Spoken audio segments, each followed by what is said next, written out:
Hello again, and welcome to Vlog 5. In the past 4 vlogs, we have examined weathering and began a material study on the weathering of wood. I then showed my 5 case studies revolving around the concept of the post-occupied. Today, I will introduce the site and program that will be used to study the real-world implications of concepts discussed thus far. I was inspired by Neary and Hu's interest in preserving the urban memory with their Waterhouse project. As I looked at Pittsburgh with the intention of preserving urban memory, I was drawn to the Hill District. The past century of the Hill District has consisted of city developers erasing its history block by block. Like many areas in Pittsburgh, the Hill District emerged in the late 1800s. The steel industry was growing quickly and needed workers. This prompted a migration of freed African Americans from the South. The Lower Hill District was where they called home. By the 1920s, the Hill District was home to around 37,000 African Americans. Despite low income and insufficient housing, the Hill District became the cultural center for Pittsburgh's jazz scene. By the 1930s, we already see developers clearing large areas of the Hill District. In 1953, Mayor David Lawrence announced plans for a civic arena. To make space for it, the homes of 8,000 residents and 400 businesses were demolished. The civic arena not only displaced thousands of black residents, but also completely disconnected the Hill District from the city. This divide will continue to grow up to the present day. Here we see a sign put up by the NAACP stating, "No redevelopment beyond this point. We demand low-income housing for the Lower Hill." Their demands were not met. In the years to come, the Hill District declined significantly. Houses were abandoned and demolished, and developers saw economic opportunities in clearing the history of the Hill District to build new housing. In most cases, it was too expensive for the current residents and led to gentrification. The Hill District today has lost most of its history as well as its people. Since the 1960s, the population of the Hill District has dropped from 31,000 people to 12,000. My specific site within the Hill District is the new Granada Theater. This building is one of the few key pieces of the Hill District's history which hasn't been demolished. Thus, in contrast to other developments, it has the potential to be culturally authentic. The New Granada's history began as the Pythian Temple. It was designed by an African-American architect named Louis Bellinger. He was one of only 63 African-American architects at the time. The building was completed in 1928, and over 10,000 people attended the dedication ceremony. The reason it was called the Pythian Temple was because it was built for the Knights of Pythias. This fraternity was dedicated to community service, and thus designed the building to offer lots of community space. The first 2 floors served as large gathering spaces, which were continually modified throughout the life of the building. The upper 2 floors had offices and some lodging for the Brotherhood. A man named Sel Hall managed the dances and performances at the Pythian Temple. He was also a professional baseball player. He brought in many big-name jazz musicians. Most notably, in 1932, Duke Ellington performed at the temple and had over 3,000 in attendance. The performance was nationally broadcasted. Sel also brought in Ella Fitzgerald, Count Basie, and Cab Calloway. During the Depression, the fraternity could no longer afford to keep the building. It was sold to a Jewish businessman named Harry Hendel. He owned the Roosevelt Theater downtown, as well as a movie theater named the Granada and the Savoy Ballroom. He transitions the first floor to a movie theater, and the second floor becomes the new Savoy Ballroom. He later sells off his other movie theater and ballroom. Even with the change in ownership, the new Granada Theater continued bringing in great jazz acts. Through the late 1930s and 40s, Charlie Parker, Nat King Cole, Dinah Washington, and even Miles Davis performed there. As Harry Hendel got older, he decided to allow Johnny Adams to manage the theater rent-free as long as he renovated and maintained it.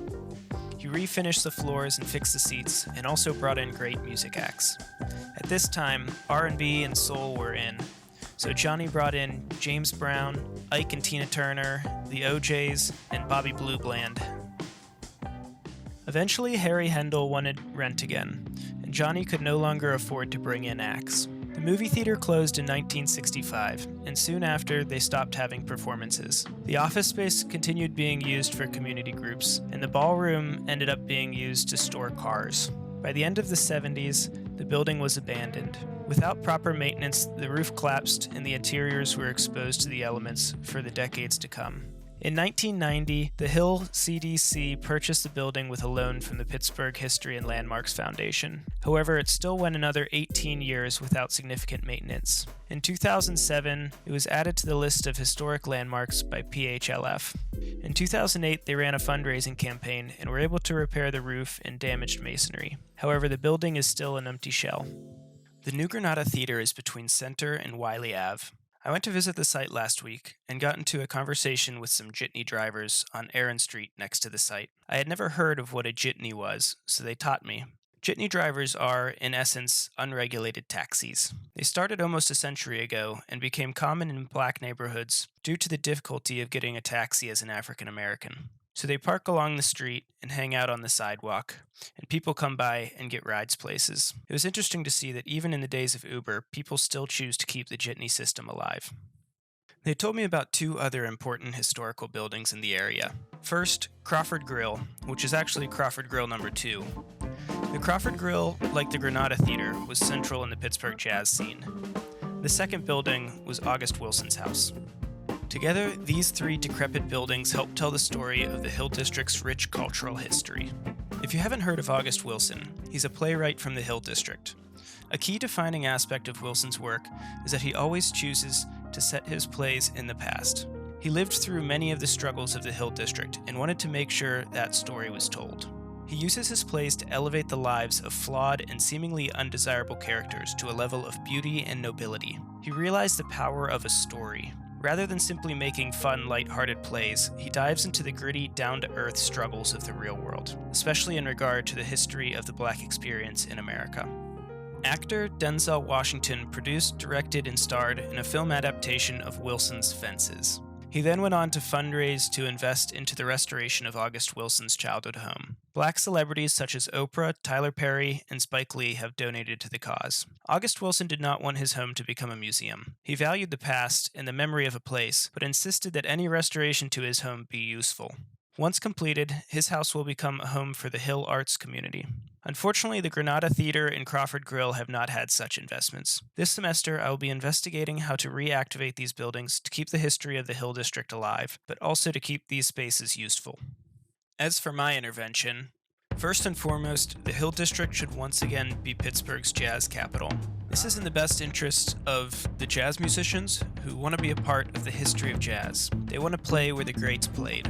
This is also in the best interest of the audience, who want to keep this fading art form alive. Lastly, it's in the best interest of the Hill District, which will profit from the ticket sales as well as having a deeper connection to their neighborhood roots. Although Granada should be the place for jazz, it should also continue adapting with the times, as it did in the 60s, shifting from jazz to R&B and soul.